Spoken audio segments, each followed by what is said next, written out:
समित व्यवहारी अवैध रूप बखानो तिनको सुन सामान्य विशेष दृढ़ प्रतीति और आनो वैरागम अंतर्यागम परमात्म जीव है देह जीव को एक गिने वैरागम तत्व मुदा है उत्तम मध्यम जगन त्रिविध के अंतर्यागम ज्ञानी त्रिविध संग विद सुख उपयोगी मुनियोत्तम निज ध्यानी मध्यम अंतर्यातम है देश प्रति अनकारी जगन करे अविरत समदृष्टि तीनों शिव मगचारी सकल निकल परमात्म त्रैविध दिन में गाति निवारी श्री अनंत सकल परमात्म लोकालोक निहारी ज्ञान शरीरी त्रिविध कर्म मल भजित सिद्ध मानता हे है निकल अमल परमात्म भोगेश्वर अनंता वैरागम राहे जानित अंतर्यात्म पूजे परमात्म को ध्याय निरंतर जो नित्य आनंद पूजे चेतनता बिन सो अजीव है पंच वेदता के है बुधगर पंच वर्ण रस गंध परस वसु जाके है जिय बुधगर को चलन सहाई धर्म द्रव्य अनुरूपी तिष्ठत होय धर्म सहाई जिन बिन मूर्ति निरूपी सकल द्रव्य को वास जास में सो आकाश बिछानो निर्वर्तना निश दिन सो व्यवहार काल परिमानो जो अजीव अवरा सब सुनिए मन वच कायक योगा मिथ्या विरत अरु कषाय परमान सहित उपयोगा ये ही आत्म को दुख कारण ताते इनको तजिए जीव प्रदेश बने विधि सो सो बंधन कबहु न सजिए समदम तेजो कर्म न आवे सो संवर आदरिए तब बल दे विधि चरण निर्जरा ताहि सदा आचरिए सकल कर्म ते है अवस्था सो शिव तिल सुखकारी हे विधि जो सरदा तत्वन की सो समित व्यवहारी देव जिनेन्द्र गुरु परिग्रह निर धर्म दया जुत सारो देव मान समित को कारण अष्ट अंग जुत हारो। यहाँ तक कि अपनी चर्चा हुई है। देखो परीक्षा में आपको ये छंद और अर्थ देख लो आप, प्रश्न इसी में से बनेगा और ज़्यादा कोई गहराई से कोई अर्थ हम पूछने वाले नहीं हैं। पर जो छंद है और उसका सामान्य अर्थ क्या है बस इतना आप एक बार देख लो। और जो नोट्स आपने बनाए हैं, कितने लोगों ने नहीं बनाए हैं? सबने बनाए? अगर नोट्स आपने अच्छे से बनाए हैं, मुख्य बिंदु लिखे हैं, तो मेरे ख्याल से छंद पढ़ने की भी आवश्यकता नहीं है। ठीक है, फिर भी एक बार छंद और अर्थ और आपके बनाए हुए नोट्स 10-15 मिनट की तैयारी है आपके पेपर में, इससे ज़्यादा तैयारी की कोई आवश्यकता नहीं। और फिर भी किसी ने ध्यान से सुना हो सारा विषय, उसको तो एक बार सरसरी निगाह से देखने की ज़रूरत है। बस एक बार आंखें फेर ली उसने उस पर, बस ध्यान से सुना है तो उसको तो सारा विषय अपने आप ही आ जाएगा, तो ज़्यादा कोई ऐसी दिक्कत नहीं है। 9 नंबर का जो छंद है, हाथ ऊपर करना, ये ही आत्म को दुख कारण, ये ही, ये किसके लिए लिखा गया है?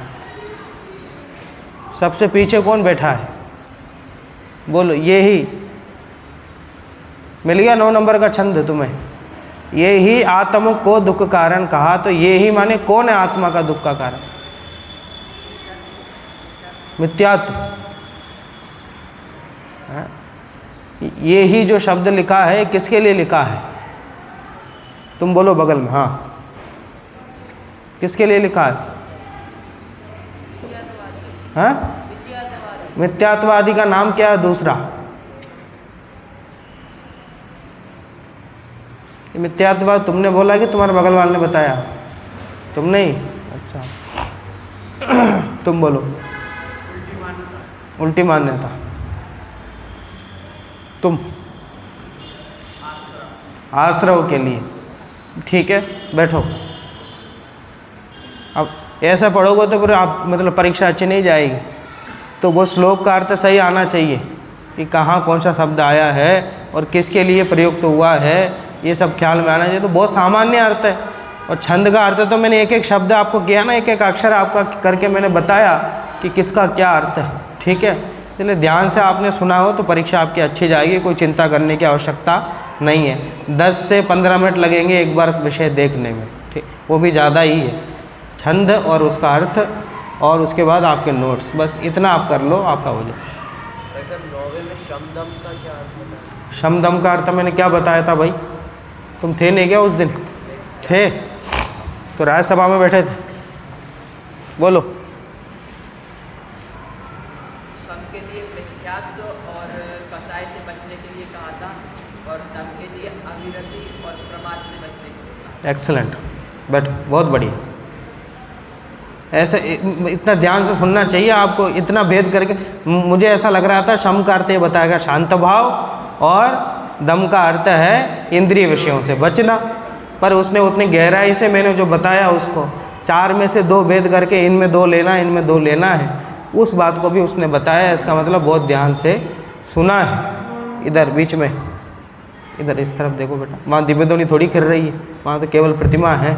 दिव्य ध्वनि तो यहाँ से खिरेगी, उनकी बात समझ में आई। इधर ध्यान से आप सुनोगे तो विषय ख्याल में रहेगा। इस तरह का कोई उत्तर देता है तो विशेष प्रतिभा समझ में आती, ठीक है। तो वो सुनना और सुन करके उसको धारणे में रखना, ये भी बहुत बड़ी बात है, ठीक है। तो इसलिए तुम कक्षा में बैठ के ये मत समझ लेना कि हमारा काम हो गया। कक्षा में बैठना तो पहला काम है, इसके बाद 10 काम होते, ठीक है। ध्यान से सुनना, समझना, बैठने की मुद्रा सही रखना, कोई विशेष बात आए तो नोट करना, समझना, शांत परिणाम अपने बनाए रखना, ठीक है। सभा में जिनवानी है तो देव शास्त्र गुरु ऐसा कहा ना, जितना देव पूज्य है उतना ही शास्त्र भी पूज्य है, उतना ही गुरु भी पूज्य है। तो देव मतलब कोई मंदिर में जाते हैं तो ऐसा बैठते हैं क्या है? और जब मंदिर में बैठते हैं कि भगवान के सामने इस प्रकार की प्रवृत्तियां करते हैं क्या? नहीं करते ना। तो इसलिए हमें ध्यान रखना चाहिए, शास्त्र सुनते समय, ग्रहण करते समय बहुत सावधानी रखनी, किसी प्रकार की कोई लापरवाही नहीं करनी चाहिए। बाद में जाके मस्ती कर लो, जो करना हो करो, ठीक है। प्रवचन के बाद कौन रोकता आप? फिर जाके विंग में करना जितनी मस्ती करनी, ठीक है। मतलब मस्ती भी ऐसी करना कि किसी को नुकसान नहीं पहुँचे, बात समझ में आई। तो वैसे तो करो, स्वतंत्र हो, पर प्रवचन में बैठ के करने से शास्त्र का अनादर होता है, ठीक है। और जिस चीज़ का हम अनादर करते हैं वो चीज़ हमसे दूर होती जाती है, ये सिद्धांत। क्या कहा? जिस चीज़ का हम अनादर करते हैं वह चीज़ हमसे दूर होती जाती है। माता पिता का सम्मान नहीं करते हैं, अनादर करते हैं, उनसे बात नहीं करते ढंग से, तो इसका परिणाम क्या होता है? इसका परिणाम क्या होता है? दूर हो जाते हैं, दूरियां बन जाती है आपस में, ठीक है। इसलिए जिस किसी चीज़ का भी आप अनादर कर रहे हैं वो समझ लेना निश्चित रूप से वो चीज़ भविष्य में आपसे दूर हो जाएगी, और जिस चीज़ को बहुत आदर के साथ ग्रहण करते हैं वो चीज़ और करीब आती जाएगी। ये सिद्धांत, ठीक है। बात समझ में आ रही है ना? चलो, इसलिए आप सब विद्यार्थी हो, आपके जीवन में जिनवानी को बहुत आदर देना आना चाहिए, देवशास्त्र गुरु को आदर देना आना चाहिए। बाकी जो भी आप काम करो, अब अपनी मजाक मस्ती वगैरह सब वहाँ करना जो कर दूसरे क्षेत्र, पर इस धर्म के क्षेत्र में बहुत सावधानी रखना। क्यों? अन्य क्षेत्रे कृतं पापम धर्म क्षेत्रे विनश्यति, धर्म क्षेत्रे कृतं पापम वज्रलेपो भविष्यति, ठीक है। इधर ध्यान दो भाई, क्या नाम है? बार बार कहना नहीं पड़े किसी को। अन्य क्षेत्र में लोग पाप करते हैं और पाप का नाश कहाँ होता है? धर्म क्षेत्र में आके होता है, ठीक है। और धर्म क्षेत्र में जो पाप करते हैं उसका नाश कहाँ होगा? खून होता है ना, खून का अगर धब्बा लग जाए तो पानी से साफ कर सकते हैं, ठीक है। और खून का धब्बा खून से ही दूर हो सकता है क्या? इसको खून आ रहा हो और 1 लीटर खून और डालो, इसको साफ करो, साफ हो जाएगा? तो खून का धब्बा किससे साफ होगा? पानी से साफ होगा। वैसे ही पाप किससे साफ होगा? धर्म से साफ होगा। ठीक है, और धर्म से ही, धर्म क्षेत्र में पाप करें तो वो डबल ट्रिबल हो जाता है। ठीक है, इसलिए धर्म क्षेत्र में बहुत सावधानी रखने की आवश्यकता है। ठीक है, बोलो। ज्ञान में आपने अंतर बताया, श्रद्धा मतलब अपनाना और ज्ञान मतलब जानना, वही तो अंतर है ना, तुमने खुद ने बता दिया। देखो ये पुस्तक मेरी है, ये तो श्रद्धा का काम होगी। इस पुस्तक में लिखा है जिन पूजन रहस्य, इसमें 5 वेद इसके बताएं, इसके 6 वेद बताएं, इसके 3 वेद बताएं, इसमें इसकी परिभाषा आई है, ये ज्ञान होगी। अंतर समझ में आए कि नहीं? ठीक है, स्मारक मेरा है, ये अपनापन हो गया। स्मारक में एक पंचतीर्थ जिनालय है जहाँ 5 मूर्तियाँ हैं और दोनों तरफ 4-4 मूर्तियाँ हैं, कुल 24 मूर्ति हैं स्मारक में। गिने कभी तुम लोगों ने? कितने लोगों ने गिना? हाथ ऊपर करो। ठीक है, पूजन में किसी ने प्रश्न किया कि नहीं तुम लोगों से? किया था? चलो, तो 5 और 4 13 और 17 मूर्ति तो यहाँ पर है। ठीक है, बाकी 7 नीचे। ठीक है, तो ये सब क्या हो गया? ये ज्ञान का विषय हो। स्मारक में क्या है क्या नहीं है, ये तो ज्ञान का विषय हो। ये किसका है? ये मेरा है, तो ये अपनापन का विषय। या मेरा नहीं है, ये भी अपनापन का विषय। ठीक है, बात समझ में आई ना? ये मोबाइल में क्या क्या फंक्शन है वो तो जानकारी होना ज्ञान हो गया, पर ये किसका है? ठीक है, आपका है। बात समझ में आ रही है ना? मेरा है कि मेरा नहीं है, ये श्रद्धा का काम है। बोलो,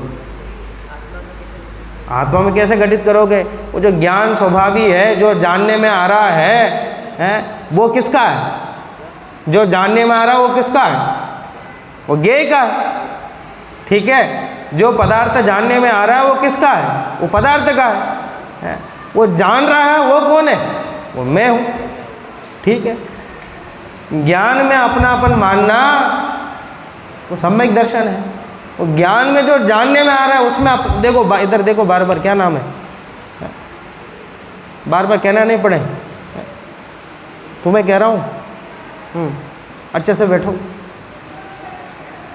ये अच्छी बात नहीं बेटा बीच बीच में कहें। आसपास जो भी विषय चल रहा है वो जो चल रहा है चलने दो शांति से, ध्यान इधर रखो। और मेरी अच्छी आदत को बुरी आदत को मैं मतलब सब बच्चों से कनेक्ट रहता हूँ। अब कोई बच्चा थोड़ा सा विचलित होता है तो फिर मेरे में उसका प्रभाव दिखेगा तुरंत ही। ठीक है, अब इसलिए अब मैं तो उसको सुधारूंगा भी नहीं, क्योंकि अध्यापक के लिए गुण तो चाहिए। ठीक है, तो तुम सुधार लो, एक 45 मिनट शांति से बैठ जाना आकर।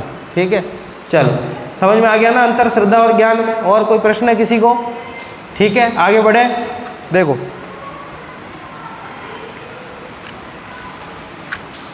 अब 8 अंगों का जो उन्होंने वर्णन किया है उस पर हमको समझना, और केवल अपन आज अर्थ और बस इतना देखेंगे शांति से। ठीक है, आप नाम बस जान लो 8 अंगों के। ठीक है, बोलो छंद 11 नंबर का।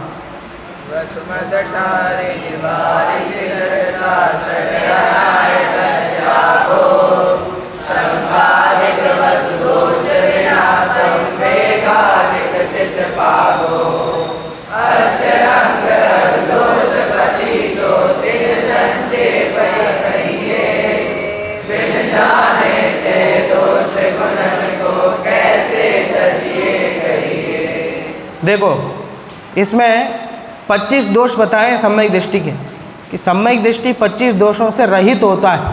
ठीक है, ये 25 दोष कौन से हैं? 8 तो मद है, और 3 मूढ़ता है, और 6 अनायतन है, और 8 शंकाधिक दोष हैं। 8 जो गुण बताएंगे ना अभी आगे, उसके विरुद्ध है जो। ठीक है, निशंकित, निकांक्षित, दीर्घ चिकित्सा, उपगूहन, अमूर्त, उपगुण नहीं, उपगुण से पहले अमूर्त दृष्टि तो 4 नंबर पे, फिर उपगूहन, फिर उसके बाद स्थितिकरण, वात्सल्य, प्रभावना। तो ये 8 प्रकार के अंग हैं। तो इनके विरुद्ध जो है, जैसे निशंकित अंग हुआ तो उसके विरुद्ध दोष क्या होगा? शंकितपना। ठीक है, ये 8 प्रकार के दोष हो गए। तो 8 दोष 8 मद कितने हो गए 16, और 3 मूढ़ता कितने हो गए 19, और 6 अनायतन 25। ठीक है, ये 25 प्रकार के दोष हैं, ये नहीं होते हैं सम्यक दर्शन में। ठीक है, और 4 गुण होते हैं, कौन से?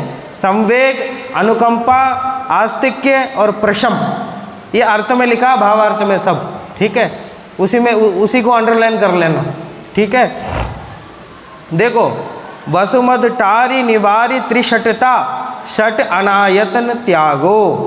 वसुमद, वसु का अर्थ पहले भी हमने किया है। ठीक है, पहले कहाँ किया है?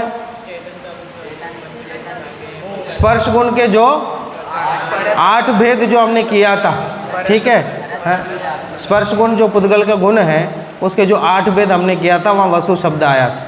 ठीक है, अब यहाँ पर वसु शब्द आया है, पर वहाँ जो आया यहाँ आया, दोनों में अंतर क्या है कौन बताएगा?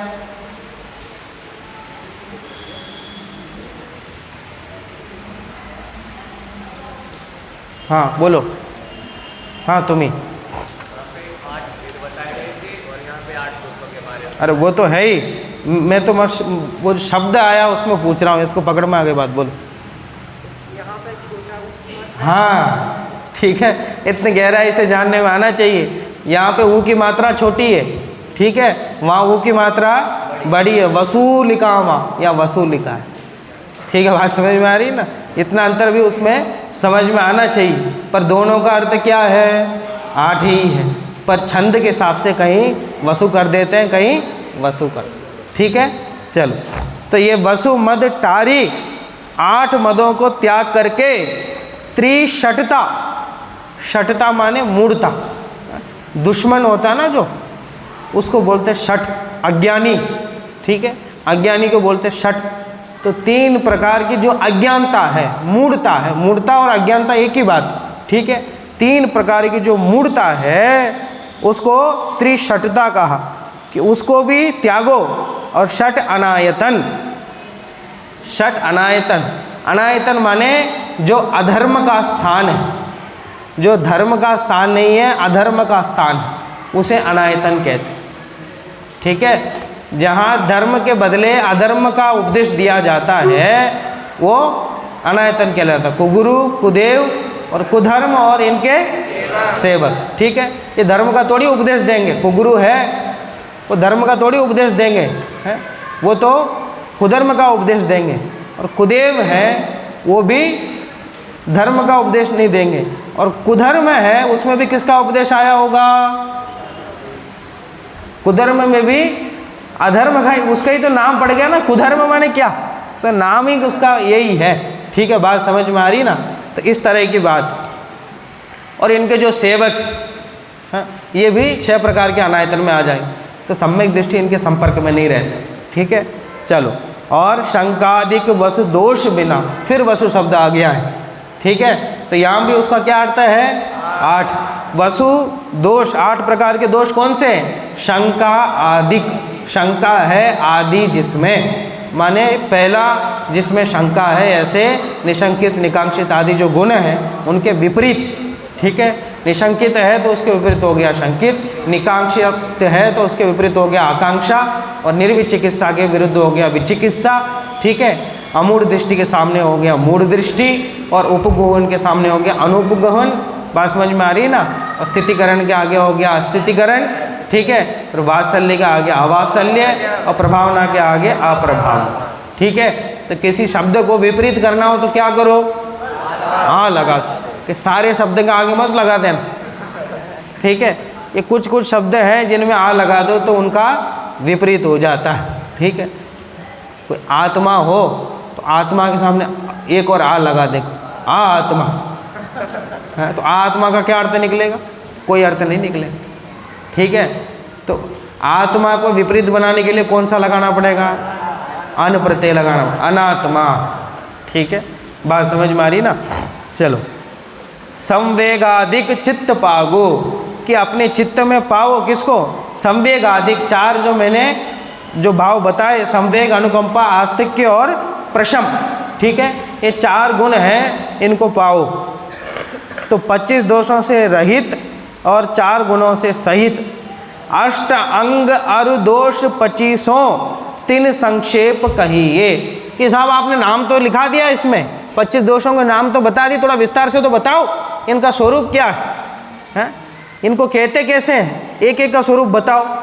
तो कह रहे हैं कि भैया मैं खुद ही कहने वाला हूँ। अष्ट अंग अरु दोष 25 तीन संक्षेप कहिए। संक्षेप में मैं बोलूँगा, बिन जाने ते दोष गुणन को कैसे तजिए गए। ये बहुत बड़ा सिद्धांत है, ठीक है, लिख के रखना हमेशा, ठीक है। बिन जाने ते दोष गुणन को कैसे तजिए गई। बिना जाने दोष को तजेंगे कैसे, और बिना जाने गुण को ग्रहण कैसे करें, ठीक है। जानना जरूरी है, जाने बिना ग्रहण त्याग संभव नहीं है, ठीक है। अब मैंने तुम्हें कह दिया कि सम्यक दर्शन प्राप्त करो, मिथ्या दर्शन छोड़ दो, तुम क्या कहोगे? ठीक है साहब, है कि जो सामान्य विद्यार्थी होगा वो तो क्या कहेगा, ठीक है भाई साहब आपने कहा तो ठीक, ऐसा कर लेते हैं। कई लोग ऐसा होते हैं ना, आनम तानम कछु न जानम मास्टर वचनम प्रमाणम, ठीक है। क्यों लिखा? कि साहब अध्यापक ने पढ़ाया सो लिख दिया, ठीक है। अब ये बताओ कि आनम तानम कछु न जानम सेठ वचनम प्रमाणम इतना ही मान लेने से उसकी जो श्रद्धा अंदर से जैसे सेठ की थी वैसे ही हो जाएगी क्या? कि साहब मैं कुछ नहीं जानता। अच्छा, आपको प्रश्न पत्र आपको दिया जाएगा शाम को, ठीक है। आपसे पूछा गया उत्तम परमात्मा, उत्तम अंतरात्मा किसे कहते हैं, ठीक है, ये प्रश्न आया तो आपने लिख दिया आनम तानम कछु न जानम जिन कुमार जी वचनम प्रमाणम, या दौलत राम जी वचनम प्रमाणम। अब ये उत्तर सही है कि गलत है, ये बताओ। है क्या दौलत राम जी ने सही नहीं बताया? है? उत्तम अंतरात्मा का स्वरूप दौलत राम जी ने सही नहीं बताया, तो उत्तर गलत कैसे हो गया? तो सही हुआ ना फिर तो, है? अब उसको नंबर मिलेंगे कि नहीं? है? बात तो उसने सही लिखी है कि साहब मैं तो कुछ नहीं जानता, दौलत राम जी ने जो कहा है वो ठीक कहा है बिल्कुल, है? तो उत्तर सही हुआ ना, है? बोलो, ऐसी श्रद्धा सही श्रद्धा कहलाएगी? है? बात समझ में आ रही है कि नहीं? है? इसलिए केवल दूसरों के कहने से ही मान लेना, वो अपने अंतरंग तक उस बात पहुँचेगी नहीं, तब तक वो विषय समझ में नहीं आएगा, ठीक है। मैं तो बच्चों को बार बार ये कहता हूँ, देखो 3 तरीके के श्रोता होते हैं। एक श्रोता तो ऐसे होते हैं यहाँ से सुनते हैं और यहाँ से छोड़ देते, ठीक है। क्या मतलब है? इस कान से सुनते हैं और इस कान से छोड़ देते। इसका मतलब क्या है? सुनते बस हैं, और पूरी क्लास के बाद खड़ा करके पूछो क्या बोला मैंने, बताओ, शांति से खड़ा रहेंगे, ठीक है। उनको कुछ आता पता नहीं, सुन लिया और छोड़ दिया। और कुछ श्रोता ऐसे होते हैं यहाँ से सुनते हैं और यहाँ से निकाल देते। क्या कहा? यहाँ से सुनते हैं और यहाँ से निकाल देते। क्या मतलब? सुनते हैं और पूछो तो बता देते, ठीक है। सुनते तो हैं और उसके बाद पूछो तो बता भी देते हैं, ठीक है। पर ये भी सामान्य श्रोता है। कुछ ऐसे होते हैं यहाँ से सुनते हैं और सीधा हृदय तक जाने देते हैं, अंदर तक, उसको चिंतन का विषय बनाते, मनन का विषय बनाते, जीवन का विषय बनाते। इसलिए तुम जिनवानी सुन करके यहाँ से यहाँ निकाल दोगे तब तो कुछ मिलने वाला तो है ही नहीं है, और यहाँ से यहाँ निकाल दोगे, बोल दोगे, अच्छे नंबर आ जाएंगे, तो भी समझ लेना कि तुमने बहुत बड़ा कुछ प्राप्त नहीं कर लिया है। जब तक हृदय में नहीं पहुँचे हैं, ठीक है, वो कल्याण तो उसी का होगा जिसके हृदय में पहुँचेगा। जिसके नंबर आएंगे उसका कल्याण होगा कि जिसके हृदय में विषय पहुँचा का उसका कल्याण होगा?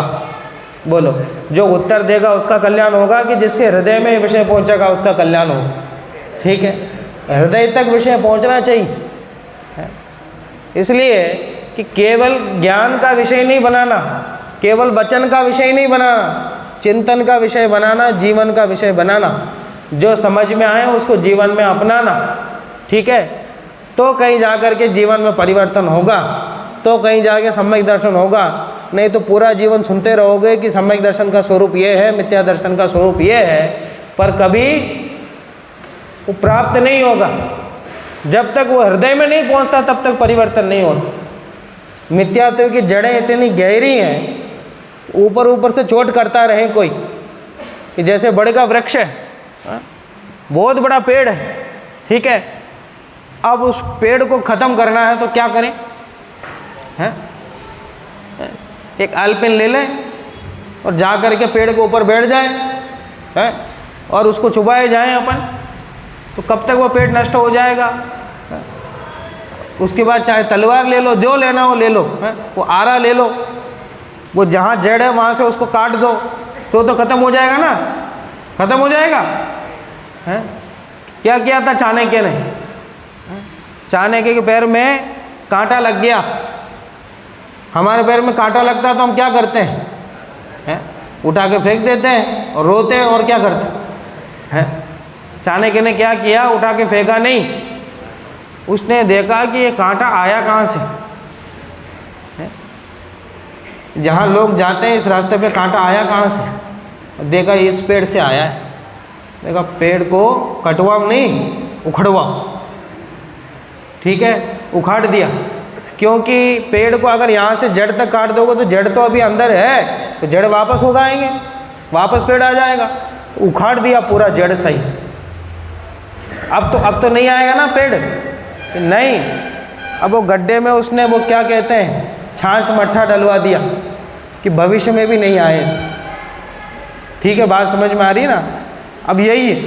तो मिथ्यात्व कितना बड़ा पेड़ है, कितने वर्ष हो गए मिथ्यात्व को? है कितने वर्ष हो गए? इतना बड़ा पेड़ है। तो तुम ये सोचो कि हम 2-4 क्लास सुन लेंगे और पिन छुपा देंगे तो पेड़ उखड़ जाएगा। पेड़ उखड़ता क्या ऐसा कभी? अरे पूरा जीवन लगाना पड़ेगा इसमें। अरे एक जीवन तो कम पड़ जाएगा। 10 भाव पहले सम्यक दर्शन हो गया उनको, और 10 भाव लग गया मोक्ष जाने में। ठीक है, बात समझ में आ रही है ना? वो कुंद आचार्य पूरा जीवन भर उन्होंने एक ही काम किया। क्या काम किया? शास्त्र लिखा बस, और कुछ। 11 वर्ष की उम्र में घर से निकल गए। उसके बाद ऐसा कहते हैं 95-96 वर्ष तक वो जीवित रहे। तो 84 पाहुड़ उन्होंने लिखे, 84 ग्रंथ लिखे उन्होंने, लिखते गए। ऐसा कहते हैं कि हाथ में ताड़पत्र रख के ऐसा लिखते थे तो उनकी गर्दन टेढ़ी हो गई। ऐसा रख के लिखना पड़ता था ना, ठीक है। तो ऐसा देखते देखते उनकी गर्दन टेढ़ी हो गई। इसलिए नकिया क्या नाम पड़ गया उनका? वक्र ग्रीवाचार्य। वक्र माने टेढ़ा, ग्रीव माने गर्दन, तो वक्र वो टेढ़े गर्दन वाले आचार्य, क्या नाम पड़ गया उनका? तो हमें तो ऐसा लगता है तो इनका विशेषण है, एक अच्छा नाम है वक्र ग्रीवाचार्य। उसका अर्थ क्या है ये तो देखो, ठीक है। इनकी गर्दन टेढ़ी है, वो आचार्य है। बस वो एक पहचान बन गई उनकी। ठीक है, बात समझ में आई ना?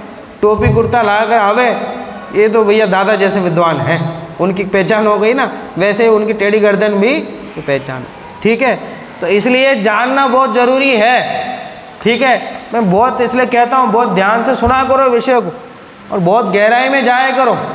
केवल सुनने का विषय नहीं बनाना, केवल बोलने का विषय नहीं बनाना, कि जीवन का विषय बनना चाहिए। कि मेरे जीवन में सम्यक दर्शन कैसे प्रकट हो, कि मेरे जीवन में मिथ्या दर्शन का अभाव मैं कैसे करूं।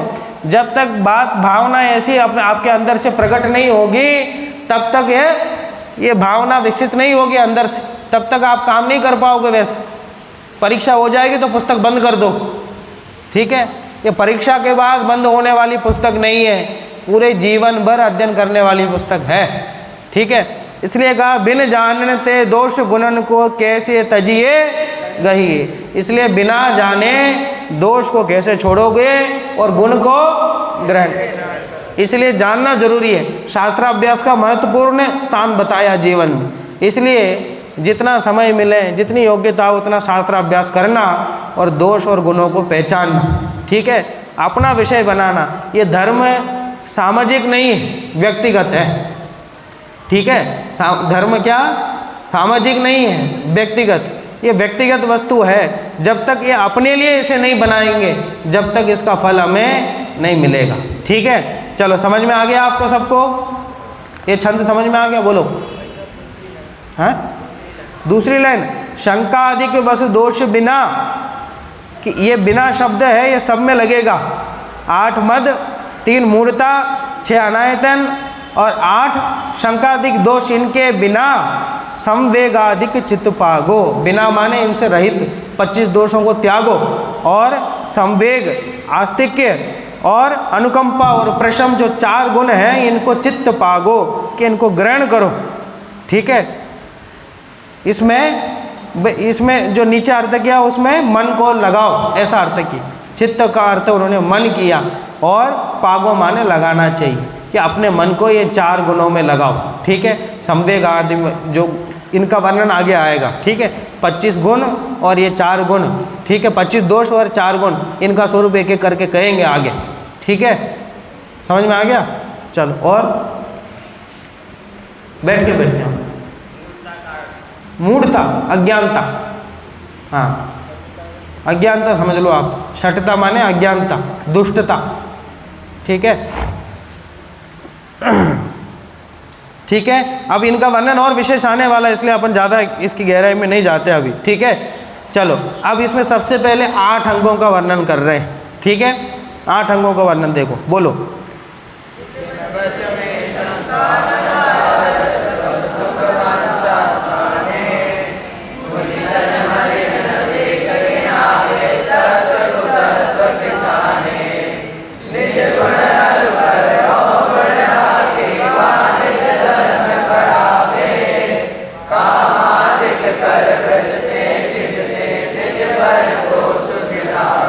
देखो 8 अंगों को इन्होंने इसमें गिना है। क्रम से देखना। जिन वच में, वच माने वचन, जिनेंद्र भगवान के द्वारा कहे गए तत्व में। रत्नगंड श्रावकाचार्य में क्या लिखा? इदमेवं ईदृशमेव। ठीक है? तत्वं नान्यं न चान्यथा इत्यकंपाय सांभोवत सन्मार्गे संशया रुचि। ठीक है?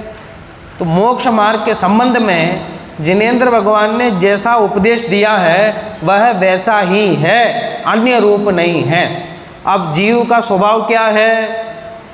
जीव का स्वभाव क्या है? अजीव का स्वभाव क्या है? हैं? पुद्गल का स्वभाव क्या है? ठीक है? तो ये दोनों का स्वभाव आपको पक्का पता है? ऐसा ही मानते हो क्या? हैं? ऐसा ही मानते हो क्या? ऐसे ही मानने का नाम निशंकित अंग है। शंका नहीं करना कि जीव का स्वभाव उन्होंने ऐसा बताया वैसा ही है, आश्रव का स्वभाव जैसा बताया वैसे ही मानना, उसमें शंका नहीं करना। ये तो बताते हैं कि जीव जानने देखने वाला है, हम तो देखते जीव तो जड़ भी हो जाता है, ऐसा। इनने बोला ज्ञान गुण अकेले जीव में है, पर ये मोबाइल भी देखो, इसको हम बोलते हैं गूगल में सर्च करो तो सर्च कर देता है, तो ज्ञान गुण इसमें कहाँ से आ गई? ठीक है? ऐसे शंका करना कि ये तो पुद्गल में भी ज्ञान गुण है। बात समझ में आ रही ना? तो जैसे जिनेंद्र भगवान का वर्णन है उसे वैसे ही नहीं मान करके उसके विपरीत शंका करना, वो शंका दोष है। और उससे रहित होना कि जैसा मार्ग कहा गया है, मैंने परीक्षा करके देखा है, वैसा ही है। ऐसी श्रद्धा, दृढ़ श्रद्धा होना, अकंप श्रद्धा का होना, उसका नाम निशंकित अंग। ठीक है?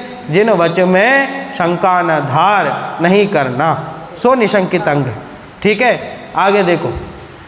वृष, वृष माने धर्म, वृष धार, धर्म को धारण करके भव सुख वांछा सांसारिक सुखों की इच्छा भाने न करें, उसका नाम क्या है? निकांक्षित अंग।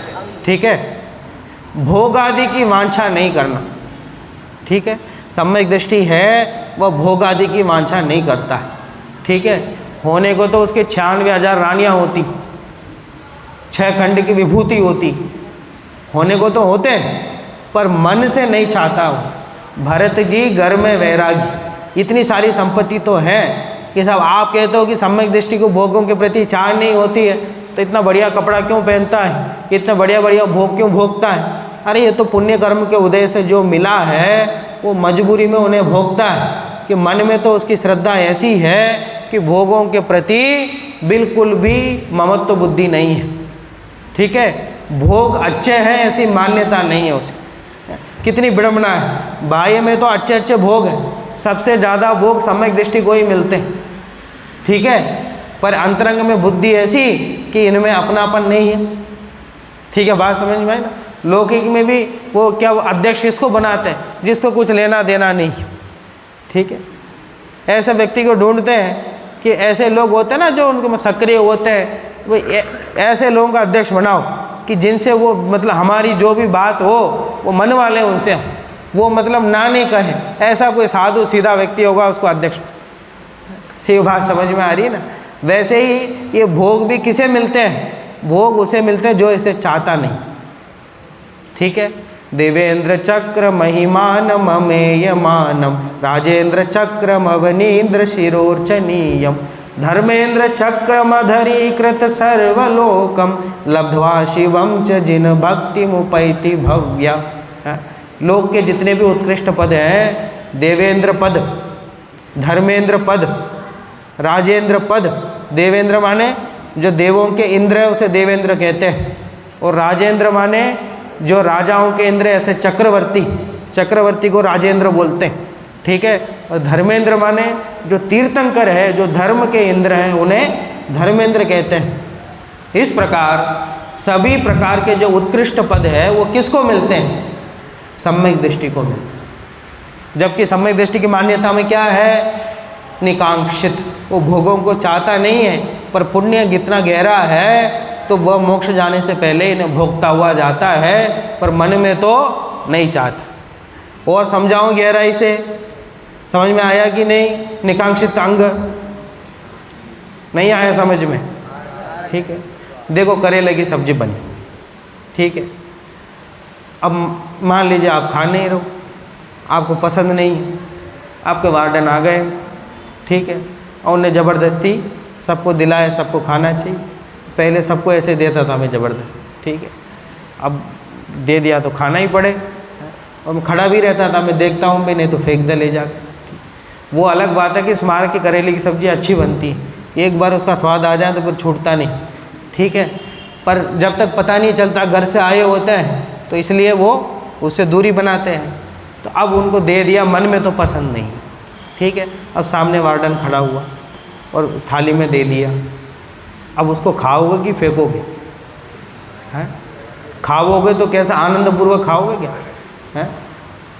मज़े से आनंद लेके, हैं, छटकारे लेके खाओगे कि ऐसे ही खाओगे दुखी होकर के, हाँ, कि दे दिया भैया, ये आदमी पता नहीं आज क्यों आ गया, आज ही आना था, जिस दिन पनीर की सब्ज़ी बने उस दिन आ जाते, हैं, बात समझ में आ रही ना। तो वो आप थाली में रखी है और मन में आप बिल्कुल भी उसको अच्छा नहीं मानते, फिर भी खाते हो कि नहीं। वैसे ही सम्यक दृष्टि की मान्यता क्या है, भोगों के प्रति क्या है, बिल्कुल भी उसको अच्छा नहीं मानते, ठीक है, फिर भी उनका सेवन पुण्य के उदय के कारण करना पड़ता है। ये कौन सा अंग है, निकांक्षित अंग। समझ में आएगा नहीं तुम्हें, चलो अगला देखो, मुनि तन मलिन देख न घिनावे। मुनि तन को देख करके, मुनि माने सब मुनि से लेकर के पांचवें गुण स्थानवर्ती सम्यक दृष्टि जो साधर्मी है, साधर्मियों को शरीर को देख करके घिन नहीं आवे। तो कि साहब इसमें दिक्कत क्या है, शरीर को देख करके किसको घिन आता है, घृणा किसे होती है, शरीर को देख के घृणा होती क्या आपको? अरे शरीर माने यहाँ रोग आदि से युक्त शरीर लेना, अकेले शरीर नहीं लेना, रोग से युक्त, व्याधि से युक्त, ठीक है। इसमें जो उदाहरण आता है निर्विद चिकित्सा में प्रसिद्ध हुए कि उन्होंने क्या किया कि देवों ने परीक्षा लेने के लिए वो मुनिराज बन करके वो आहार लिया और वमन कर दिया, वो दुर्गंध से युक्त वमन कर दिया, उल्टी कर दी उनके। आहार दिया दोनों ने मिल करके, आहार देने के बाद क्या किया उन्होंने, उल्टी कर दी वहीं, और बहुत दुर्गंध। तो फिर भी उन दोनों को क्या लगा, ये तो हमारी कोई गलती है कि आहार में कोई चीज़ हमने सही नहीं बनाया है, इस वजह से उल्टी पूरा साफ किया उन्होंने, ठीक है। तो मतलब गंदगी को देख के तो घृणा भाव आना ही नहीं चाहिए, ठीक है। भाई कल के दिन तुम सर्वज्ञ बनने वाले हो कि नहीं, हैं, सिद्ध बनने वाले हो कि नहीं, सर्वज्ञ भगवान बनोगे तो लोक के और अलोक के सब पदार्थों को जानने वाले हो, और भूतकाल, वर्तमान काल, भविष्य काल सब जानने वाले हो, तो 3 लोगों की जितनी भी गंदगी है वो तुम्हारे ज्ञान में जानने में आएगा कि नहीं है? अरे वर्तमान की गंदगी नहीं, भूतकाल की गंदगी भी जानने में है और भविष्य की गंदगी भी जानने में है। ठीक है, बात समझ में आ रही ना? तो ज्ञान का काम क्या है, दर्पण का काम क्या है? उसके सामने गंदगी आप ले जाओगे तो क्या करेगा? हटा हटा उसको, सट, इसे नहीं देखना, मुझे इसे नहीं दिखाना, ऐसा करता है। और अच्छी चीज़ ले जाओ, ये बढ़िया, इसको सामने रखा रहो, 10 मिनट और रखे रहो, ठीक है, ऐसा करता है क्या? दर्पण का काम क्या है? गंदगी ले जाओगे तो उसको दिखा देगा, और अच्छी चीज़ ले जाओगे तो दिखा देगा। तो हमारा ज्ञान भी क्या है? दर्पण है, जो जानने में आया, ठीक है। पर अच्छा बुरा का भेद नहीं करना उसको, बात समझ में आ रही ना? और जो धर्मात्मा है, साधर्मी है, साधर्मी में तो कुछ कमी हो तो भी उस कमी को उजागर नहीं करना, वो तो उपगुण अंग में आएगा, ठीक है। पर इसमें उनके शारीरिक जो रोग आदि है उसको देख करके मन को विचलित नहीं होने देना, ठीक है, स्थिर रह करके उनकी सेवा करना। चलो अगला देखो, तत्व कुतत्व। हाँ, ये उपगुण अंग के बारे में जो चर्चा वो आगे आएगी। देखो, तत्व कुतत्व सच्चे झूठे तत्वों की, तत्व माने सच्चा तत्व और कुतत्व माने झूठा तत्व, पिछाने पहचान रखें सो अमूढ़ दृष्टि। बस कितना सरल 2-4 शब्दों में उन्होंने उसकी व्याख्या कर दी, जिसके लिए समंतभद्राचार्य ने पूरा श्लोक लिखा। उन्होंने तो इतने में ही उसमें लिख दिया कि तत्व और अतत्व की पहचान रखे, बस माने सही क्या है गलत क्या है इसकी पहचान रखें। रेवती रानी अपने घर पे काम कर रही थी, ठीक है, बाहर से भागा दौड़ी हो रही है, लोग भागते हुए जा रहे हैं, क्या बात है? एक को पकड़ा और रुका ही नहीं, भाग गया, दूसरे को पकड़ा वो भी भाग गया, तीसरे को पकड़ा वो भी भाग गया, सारे लोग भागे जा रहे हैं, दौड़े जा रहे हैं। क्या बात है, कहाँ जा रहे हो, कहाँ भागे जा रहे हो, बात क्या है ये तो बताओ। हैं? एक को मुश्किल से रोका, पूछा क्या बात है? अरे आपको पता नहीं है? बोले क्या? अरे शहर में 25वें तीर्थंकर का समोशरण आया है। क्या बोला? 25वें तीर्थंकर का, और सच में समोशरण आया भी था, सच में समोशरण आया भी था, पर कौन सा?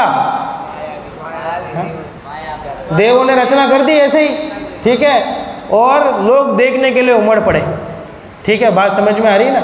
अच्छा, अभी मैं आपको बोलूं कि 25वें तीर्थंकर का समोशरण आया है और यहाँ से कुछ दिख जाए ऐसे, ठीक है, ऐसे चमकता हुआ कुछ दिख जाए, है? और तुम में से कितने लोग हो जो अपने आप को क्या वो देखने से रोक लो? अब भागने की बात तो नहीं करता, इतना तो डर होगा कि ये बैठे भैया भागना नहीं है, पर तैयार होंगे, पुस्तक जैसे ही ख़त्म हुआ बस बंद किया भाग दी, ठीक है, बात समझ में आ रही ना? थोड़ा सा कुछ चमत्कार दिखा फिर वहीं नमस्कार हो जाता है, ठीक है। तो वैसे ही सारे लोग दौड़ पड़े कि देखे तो सही एक बार क्या होता है, ठीक है। अरे रेवती रानी बोली भैया जैन धर्म में तो 24 ही तीर्थंकर होते हैं, ये 25वें तीर्थंकर कहाँ से आ गए, ठीक है। तो बोले फिर भी देखो तो सही, एक बार देखने तो चलो क्या है, देख के तो नहीं देखना, हम जानते हैं होते ही नहीं है तो क्यों देखना हम, ठीक है। तो तत्व अतत्व के संबंध में कि साहब जीव कभी ऐसा भी कर सकता है, अजीव कभी नहीं, कभी नहीं, कि स्वभाव ऐसा है, ठीक है। तो सत्य असत्य के संबंध, जैन धर्म के सिद्धांतों के बारे में मूढ़ता नहीं होना, ठीक है, कि साहब भगवान में पसीना आ गया, एक बार दिखा दिया यहाँ से पसीना, और उसमें पसीना आ गया, पसीना आ गया, ठीक, तो उस प्रतिमा के प्रति ज़्यादा महिमा हो जाती है, ठीक है। मैं तो ऐसा कहता हूँ, हम यहाँ मतलब किसी ऐसे मोड़ में खड़े हो कि एक तरफ मुड़ो तो एक अतिशय क्षेत्र, अतिशय क्या हुआ कि प्रतिमा से पसीना है, और इधर एक, और वो 100 किलोमीटर है, और इधर मुड़ो 2 किलोमीटर, एक छोटा सा मंदिर है, प्रतिमा है, ठीक है। तो आप किस तरफ जाओगे? है? आपकी गाड़ी किस तरफ मुड़ेगी? अरे यहाँ देख के आते, ये तो रोज़ाना ही देखते हैं, वहाँ जाके देखते पसीना आया वो क्या बात है। जबकि 18 प्रकार के दोषों से रहित तो होते हैं देव, बात समझ में, सच्चे देव है तो 18 प्रकार के दोषों में पसीना है कि नहीं है? हैं? वो जानते हैं, फिर भी हमारी महिमा किस में आती है? उसी में आती है। और कोई 108 फुट की प्रतिमा हो और कोई 5 इंच की प्रतिमा हो, दोनों में अंतर क्या है? 108 फुट की प्रतिमा और एक 5 इंच की प्रतिमा, दोनों में अंतर क्या है? क्या अंतर बोलो? पर एक बड़ी प्रतिमा देखते हैं तो कैसे भाव होते हैं मन में, और छोटी प्रतिमा में तो ठीक है, और बड़ी प्रतिमा में बैठ के आराम से देखता है, स्तुति बोलता आराम से, कि वहाँ कुछ मिल जाएगा, वो बड़े हैं ना तो कुछ दे देंगे, और छोटे तो क्या देंगे, ऐसा अंतर कर लेता। बात समझ में आ रही ना? ये सब अंतर नहीं करने का नाम क्या है? अमूढ़ दृष्टि। पढ़ो आगे, क्या है? निज गुण अर पर अवगुण ढाके व जिन धर्म बढ़ावे। निज धर्म, ठीक है, अपना आत्मधर्म बढ़ावे। उसके लिए क्या करना कि अपने गुणों को देखो और दूसरों के अवगुणों को मत देखो। ये बहुत ज़रूरी है। तुम सब अध्ययन कर रहे हो ना, तुम्हारे लिए तो बहुत ज़रूरी है, ठीक है। आदमी अपनी थाली में कितना घी है इस पे नज़र नहीं डालता, और बगल वाले की थाली में ज़्यादा है, ये बात जल्दी समझ में आ जाए। इसमें वो अपने पीयूष जी हैं, वो तो ऐसा कहते हैं कि जीव अपने दुख से दुखी नहीं है, अपने दुख से दुखी नहीं है, दूसरों के सुख से दुखी, ठीक है। कि साहब मुझे डायरी क्यों दी आपने पुरस्कार में, ये नहीं कहेगा कोई, भाई साहब उसको क्यों दे दिया आपने। बात समझ में है ना? उसको तो डायरी दे दिया आपने, मुझे पेन दे दिया। अरे तुम्हारी समस्या, तुम्हें पेन दे दिया, तुम्हारी समस्या है कि उसको डायरी दे दी, ये समस्या बताओ। इसकी समस्या ये नहीं है कि इसको पेन दे दिया, इसकी समस्या है कि उसको आपने डायरी को, कि वैसे आप उससे ही पूछते हो, मेरे से नहीं पूछते। अरे तेरे से नहीं पूछते ये समस्या है कि उससे पूछते ये समस्या, ये ज़्यादा समस्या, उससे क्यों पूछते हो। ठीक है, बात समझ में आ रही ना? कोई तो ऐसा लगे कि कोई आके बोले कि भाई साहब मेरी बहुत भावना है क्या कि मैं एक दिन प्रवचन करूं, आप छात्र प्रवचन में मेरा नाम रख दें। अब देख के ऐसा अच्छा लगता कि कोई विद्यार्थी, किसी के मन में भावना आवे छात्र प्रवचन करना है, वितरागी तत्वों का प्रचार करना, वैसा मुझे सीखना है। ठीक है, ठीक है भाई, रख देते हैं कि वैसा आप 6 तारीख को ही रखना। 6 तारीख को क्यों? उस दिन मेरा जन्मदिन है।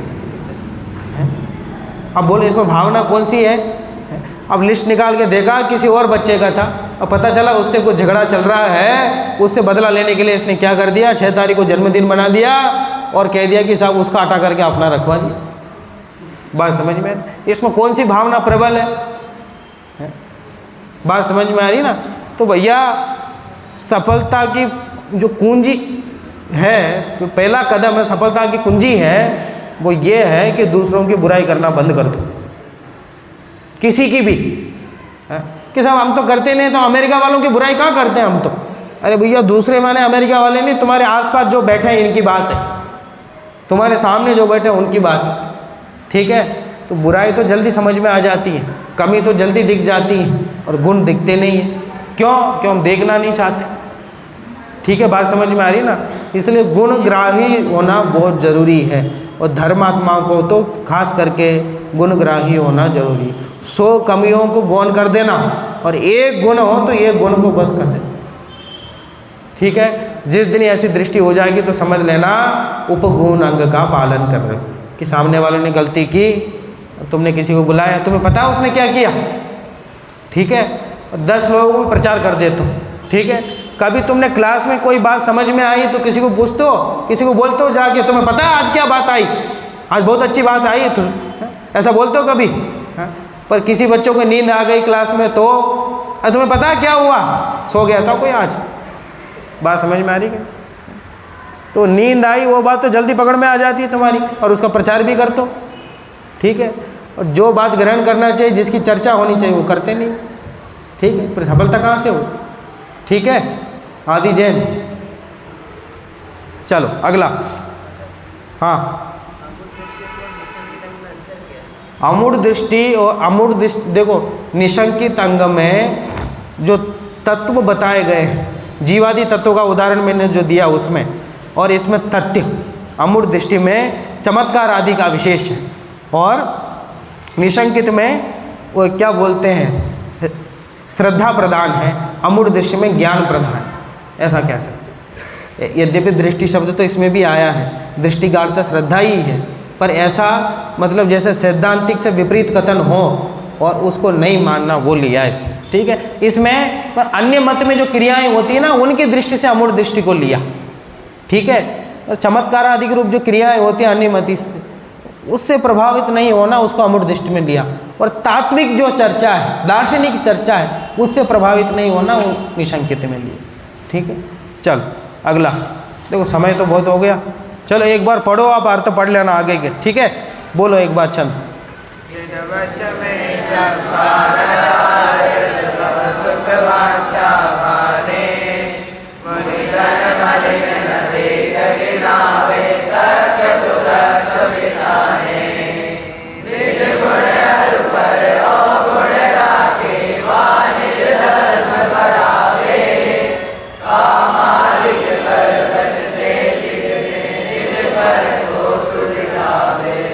ये 2 लाइन और बोल दो। धर्मेशो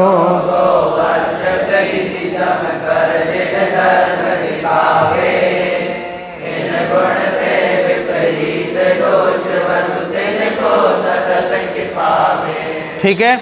अब उपगुण हो गया, पर स्थितिकरण। उपगुण और स्थितिकरण दोनों एक सिक्के के 2 पहलू हैं।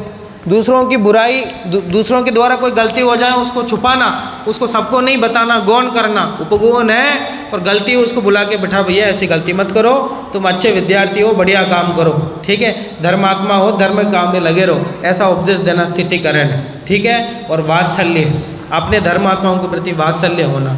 जैसे गाय को अपने बछड़े के प्रति प्रेम होता है, ऐसा प्रेम आपस में सबके प्रति होना चाहिए। ऐसे नहीं कि उसकी गलतियां निकालें, उसकी कमियां देखें, ठीक है।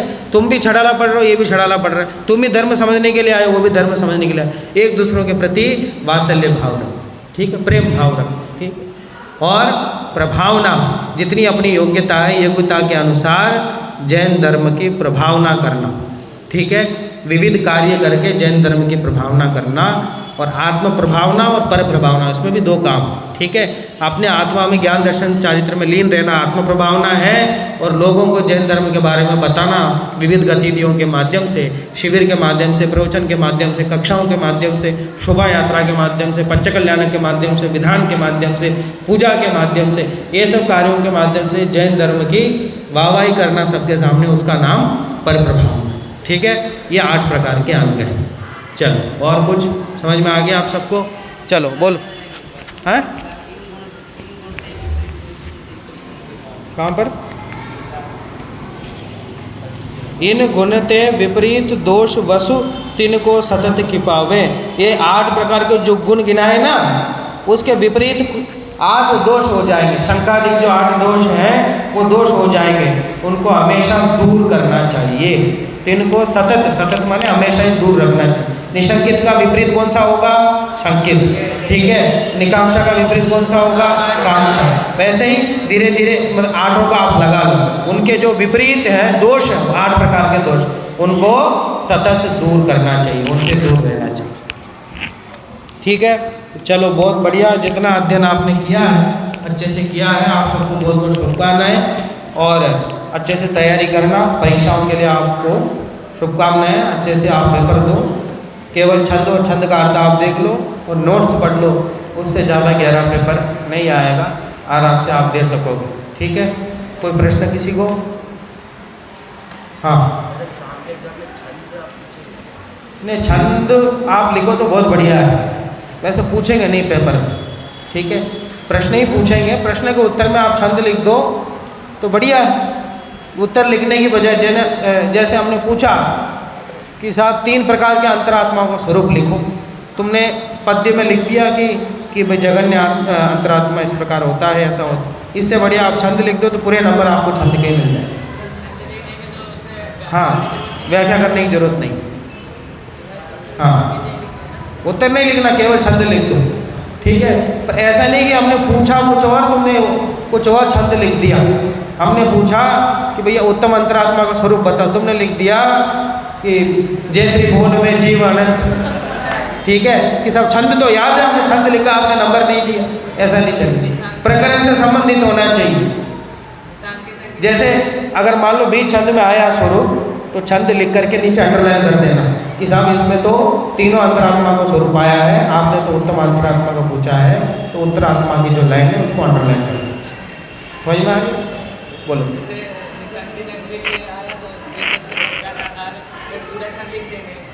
हाँ नहीं, उतना ही लिख दो तो बहुत, उतना ही लिख दो, उसमें आधी लाइन लिख दो तो लिख सकते हो, ठीक है। इतना बचना क्यों पेपर से? अब वीर सागर जी बताते हैं, वो पेपर देने जाते थे तो वो पेपर में आता था ना अथवा, ये प्रश्न करो तो अथवा अथवा, पहले 2 ऑप्शन आते थे, 3 प्रश्न में से एक करना होता है। तो वीर सागर जी तीनों प्रश्न लिख देते थे, आपको जो चेक करना हो चेक करना। बात समझ में आ रही ना? ठीक है, उनने तो 3 ऑप्शन हमें दिया है कि 3 में से तुम एक लिखो, और तुम इतना योग्य बनो कि तीनों लिख के आओ, आपको जो चेक करना हो चेक करो। ठीक है, बात समझ में? अरे जो विषय तुमने पढ़ा उसमें लिखने में दिक्कत क्या? ठीक है, लिखने में कोई नुकसान होता है क्या? है? लिखने में तुम्हारी समझदारी समझ में आती है कि तुम्हारी अज्ञानता समझ में आती है? समझदारी समझ में आती है। तुम अच्छे से लिखोगे, छंद भी लिखोगे, उत्तर भी लिखोगे, तो वो चेक करने वाले समझेगा अच्छा विद्यार्थी है, अच्छे से इसने विषय को समझा है, ये समझेगा ना। है? तुम उससे बचना क्यों चाहते हो? तुम्हारा जो काम हो उससे क्यों बचना चाहते हो? ठीक है, तुम तो लिखो, एक पेपर और मांग के लिखो, क्या क्या फ़र्क पड़ता है उसमें?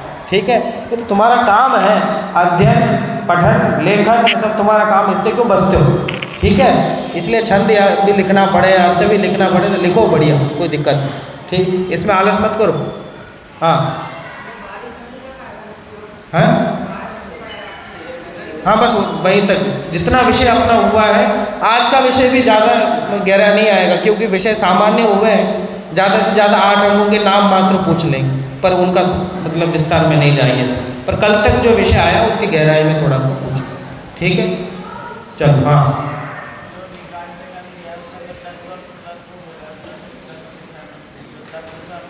निकांक्षित में थोड़ी लिया, अमूढ़ दृष्टि में लिया।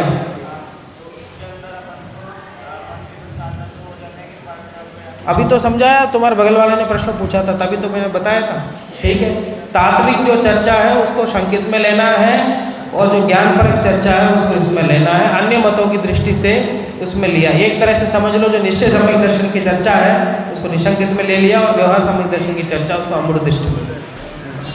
ठीक है, चलो, शुभकामनाएं।